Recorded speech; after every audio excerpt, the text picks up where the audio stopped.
तो class 10th के बच्चों कृपया आप लोग ध्यान दें, ये चैप्टर कौन सा है आपका, बताएं। ये चैप्टर है आपका,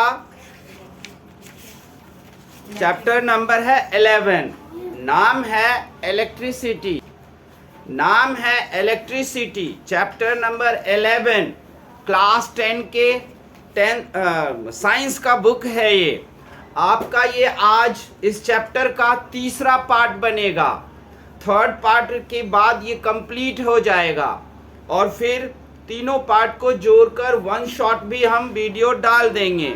तो थोड़ा सा रिकॉल करते हैं कि पहले दो पार्ट में हमने क्या पढ़ा था। पहले के दो पार्ट में हमने पढ़ा था कि इलेक्ट्रिक करंट क्या होता है, सर्किट क्या होता है, चार्ज क्या होता है, और सबसे इम्पॉर्टेंट चीज हमने पोटेंशियल डिफरेंस को पढ़ा था। पोटेंशियल डिफरेंस को देखा था कि अगर कोई भी चार्ज अगर प्रवाहित हो रही है, फ्लो कर रहा है एक कंडक्टर से, तो अगर उसके फर्स्ट सिरे पर आप जितना चार्ज या करंट डालोगे उतना ही नेक्स्ट सिरे पर नहीं पहुंचेगा। उन दोनों को माइनस करने को ही हम पोटेंशियल डिफरेंस कहते हैं कि इसका पोटेंशियल डिफरेंस क्या होगा। उसके बाद आपने सर्किट डायग्राम को देखा जो डिफरेंट टाइप के थे, बल्ब का, इसका। फिर आपके पास आया रेसिस्टर। रेसिस्टर को भी हमने पढ़ा कि रेसिस्टर क्या होता है। रेसिस्टर भी एक वायर की तरह ही होता है और वो रेसिस्टर इस बात का सबूत है कि तार में कितना दम है, यानी कि कितना रेसिस्ट कर सकता है। अगर उसमें 220 वोल्ट जाने का है तो हम उसमें 400 वोल्ट तो नहीं डाल देंगे, फिर रेसिस्टर रहेगा नहीं वहाँ और फिर तार में आग लग जाएगी। उसके बाद आपने क्रॉस सेक्शन को भी पढ़ा। आपने देखा किसी भी कंडक्टर को अगर लंबाई आधी कर दें या फिर उसकी लंबाई को डबल कर दें, तब आपका एमीटर क्या दिखा रहा था। एमीटर कह लो, वोल्ट मीटर कह लो, जिसमें भी आपको देखना हो वोल्टेज की कितना प्रवाहित हो रहा है, तो वो भी आपने पढ़ा। नहीं हो तो आप फिर से एक बार सेकंड पार्ट को देख लेना। उसके बाद बारी आई, या फर्स्ट पार्ट में होगा वो देख लेना। उसके बाद आई बात आपके सामने, क्या इसी में था ओम्स लॉ, बोलो। हाँ, ओम्स लॉ भी इसी में था। ओम्स लॉ की सबसे खास बात ये ही पता चला कि किसी भी वायर में रेसिस्टर कितना होता है, उसमें दम कितना है, उसकी पोटेंशियल कितनी है, और उसी के हिसाब से, क्योंकि पहले आप जानते हो लोग फ्यूज व्यूज लगाते थे बोर्ड में, सर्किट में, लेकिन अब नहीं लगाते हैं। ओम्स लॉ को स्टडी करने के बाद, पहले इतनी स्टडी नहीं थी तो किसी सर्किट में, किसी वायर में आग ही लग जाती थी एकदम चिंगारी मार के, और फिर वो जल जाती थी। लेकिन ओम्स लॉ ने हमें बताया कि नहीं, आपको किस तरह इसका यूज़ करना है, क्योंकि आप जो चार्ज भेज रहे हो और कंडक्टर है, ये दोनों एक दूसरे के प्रोपोर्शनल होते हैं। अब आए हैं हम तीसरे पार्ट के लास्ट पड़ाव पर, resistance of a system of a resistor.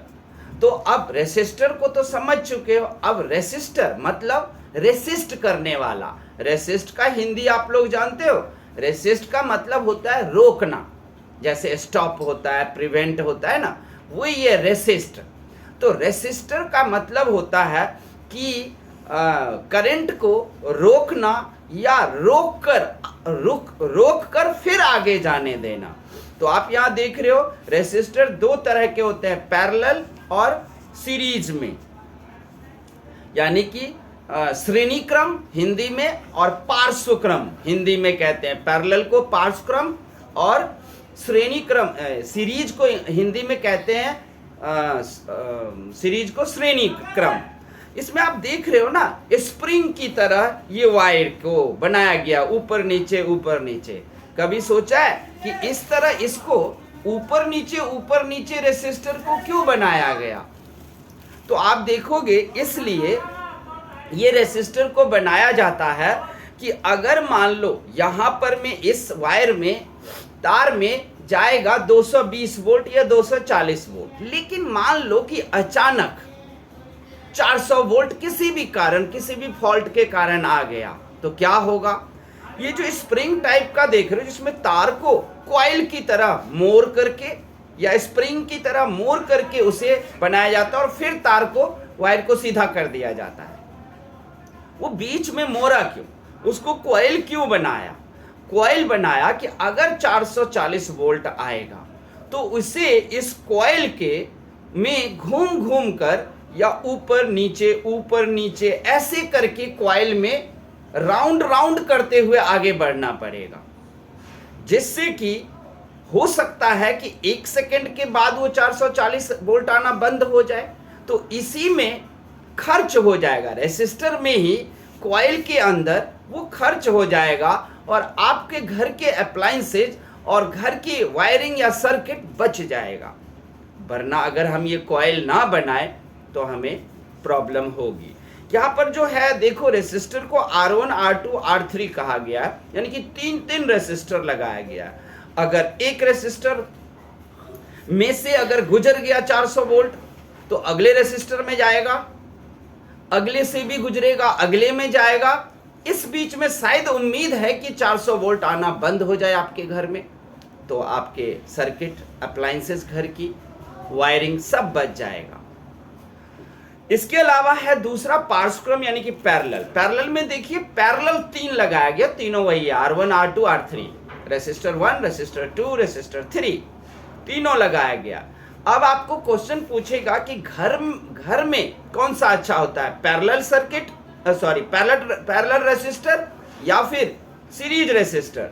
तो आप लिखना घर के लिए कौन सा अच्छा होता है, पैरेलल क्यों होता है पार्श्वक्रम?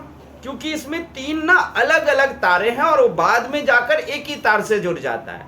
तो अगर मान लो उसमें ज्यादा वोल्टेज आ गया और एक रेसिस्टर टूटा तो बाद बाकी 2 बच गया, उस 2 से सप्लाई जाती रहेगी। और श्रेणी क्रम में क्या होगा, सीरीज में एक टूटा तो एक ही वायर में तीनों रेसिस्टर जुड़ा था, सप्लाई बंद हो जाएगा, घर में जाना। समझ गए बात को?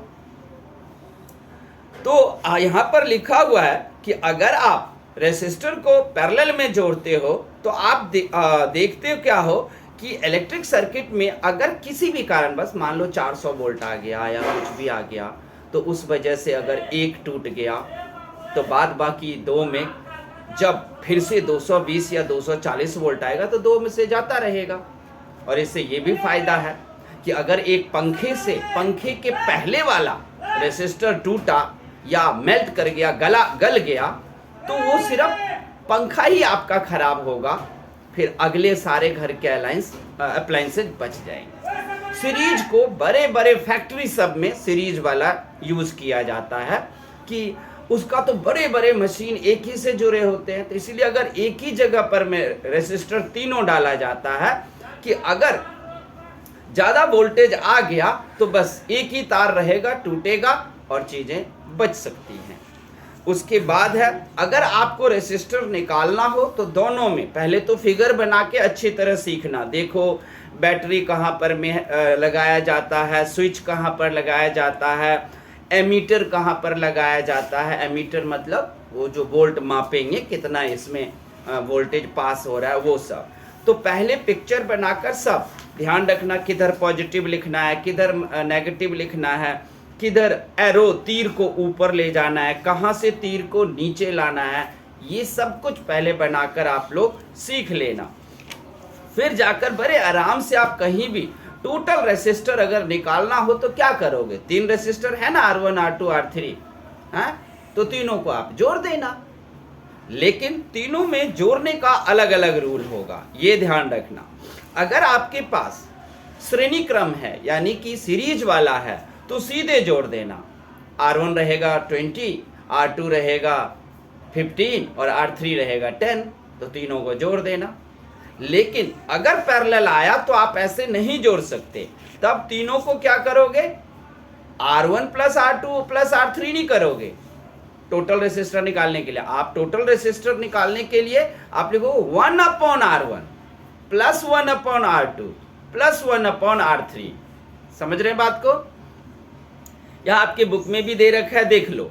1/RP लिखा हुआ है, टोटल रेसिस्टर निकालेंगे तो 1/R1 प्लस 1/R2, तो 1 में आ गया ना, तब तो आप जानते हो कि उसका एलसीएम लेकर फ्रैक्शन को सॉल्व कर दोगे और टोटल रेसिस्टर आपके पास आ जाएगा। अब आता है, अब बहुत सारे क्वेश्चन है आप लोगों को, और ध्यान रखना कि पैरेलल और सीरीज वाला जो टोटल रेसिस्टर निकालेंगे, इतना जितना आसान आपके बुक में दिख रहा है ना, उतना आसान आता नहीं है। आप एक जगह पर ये देख लो, ये कैसा है, 2 ऊपर में है, 3 नीचे में है। अब इसको हम कैसे समझेंगे और निकालेंगे, तब बनेगा। इसलिए ढेर सारे क्वेश्चन आप लोगों को करना पड़ेगा इससे रिलेटेड। क्या करना पड़ेगा? ढेर सारे क्वेश्चन। ये तो एनसीईआरटी में तो 4-5 क्वेश्चन है, इससे तो कुछ होना ही नहीं है। आपको किसी भी बाहर का बुक हो, सैंपल पेपर हो, इन सारी किताबों से उठाकर आप लोग करना। अब आई बारी heating effect of electric current. क्या इलेक्ट्रिक करंट का हीटिंग इफेक्ट क्या होता है? तो हीटिंग इफेक्ट के लिए सीधा आप तो नहीं पढ़े लिखे हो तो भी कह सकते हो, हीटिंग इफेक्ट से हीट हो जाता है। जैसे आप आयरन देख प्रेस करते हो ना कपड़ा, वो गर्म हो जाता है, किससे? हीटिंग इफेक्ट से। हीटर जलने लगेगा, पतीला चढ़ा के चाय बना लो, क्या हुआ? क्योंकि हीटर को किसने जलाया? उसमें आग जैसे जो दिख रहा है आपको, एक स्प्रिंग होता है ना गोल गोल हीटर में रखा हुआ, वो सब आग जैसे हो गया, ऊपर आग इतना निकलने लगा। किसने किया? करंट ने किया। ये करंट का हीटिंग इफेक्ट था कि ऐसा हुआ। अब अगर आप निकालोगे तो कैसे? यहां पर P लिखा हुआ है, P से जानते हो क्या होता है? पावर। तो पावर अगर निकालने के लिए कहे तो आप लिखना V × Q/T, या फिर एक और चीज देखो, इक्वल्स टू में क्या लिखा हुआ है? VI। क्या लिखा हुआ है? तो ये VI कब लगाएंगे और V × Q/T कब लगाएंगे, या दोनों एक साथ लगाएंगे? नहीं, दोनों में से कोई एक ही फॉर्मूला लगाओगे पावर निकालने के लिए। तो वो डिपेंड करेगा क्वेश्चन में। क्वेश्चन पढ़ लो, क्वेश्चन में अगर V दे रखा है, I दे रखा है, तो आप उस दोनों को क्या करोगे? मल्टीप्लाई करके निकाल लेना। लेकिन वहां देख रहे हो कि ये तो Q दे रखा है, यानी कि चार्ज, V दे रखा है, T दे रखा है, तो ऐसे में आप क्या कर, यहां V का मतलब समझते हो क्या है? नहीं, पोटेंशियल डिफरेंस है ये ध्यान रखना। ये क्या है? वोल्ट को यहाँ पे नहीं आप वोल्ट बोल सकते, जब इसी का निकलेगा ना आंसर, तब भी उसमें भी V लगेगा, या V नहीं तो आप ओम लगा लेना। लेकिन यहां पर V को आपको पोटेंशियल डिफरेंस पढ़ना होगा, ठीक है? इसमें VI देख रहे हो ना, P = VI, तो V का मतलब पोटेंशियल डिफरेंस और I का मतलब करंट और Q का मतलब चार्ज, T का मतलब टाइम। उसके बाद है हीट। हीट अगर निकालना हो तो आप क्या करना? VIT लगा देना। एक हीट का और फॉर्मूला देख लो, I² × RT है। अब ये दोनों कब लगाएंगे? तो ये क्वेश्चन से आपको पता चलेगा। जब हम आपको क्वेश्चन सॉल्व कराएंगे तब आप देखना कि वहां पर में H = क्या है, अगर पोटेंशियल डिफरेंस है, I से क्या होता है? करंट, और T से क्या होता है? टाइम। ये तीनों दे रखा है तो वो लगा देंगे। अगर वहीं पर आपको हीट निकालना हो और क्वेश्चन में क्या दे रखा है? रेसिस्टर, रेसिस्टेंस दे रखा है R, तब I² RT लगाना, I पर स्क्वायर चढ़ा लेना। ये क्वेश्चन पे डिपेंड करेगा।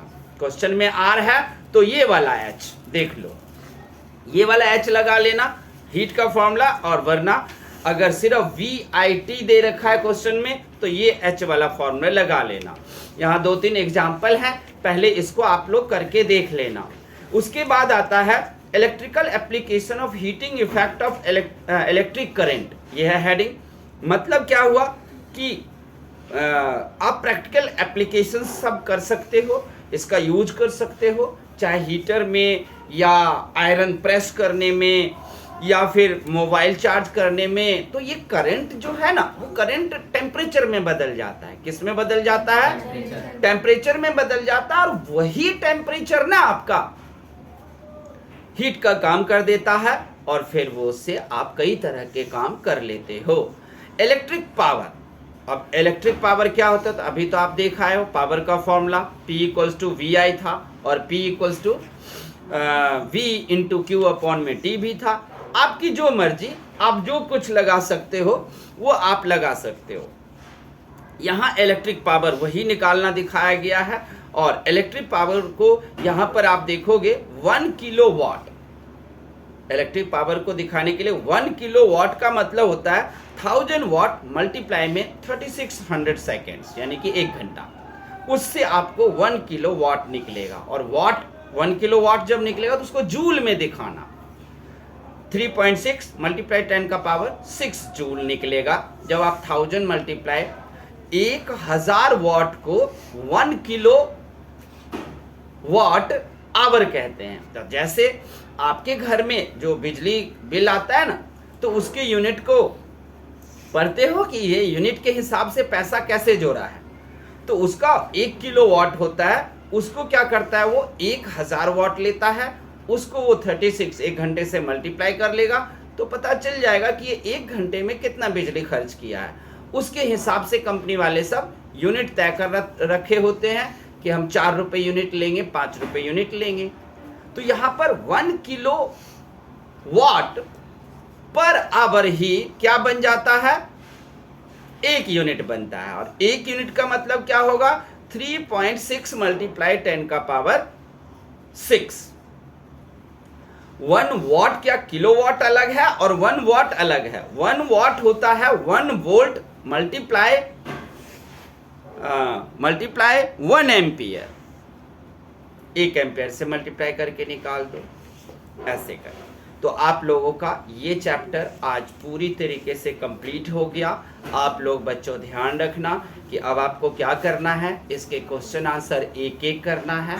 आप लोग 2 क्लास और लगाओ, 3 क्लास और लगाओ, लेकिन हर एक क्वेश्चन को करके सीख जाओ। अगर आगे दिन जो भी बच्चा फिजिक्स लेना चाहता है उसके NCERT के ईच एंड एवरी क्वेश्चन को करना है। उसके बाद हमें बाहर का क्वेश्चन करना ही पड़ेगा, क्योंकि NCERT से आपका कंसेप्ट फाइनल पूरी तरीके से नहीं होगा।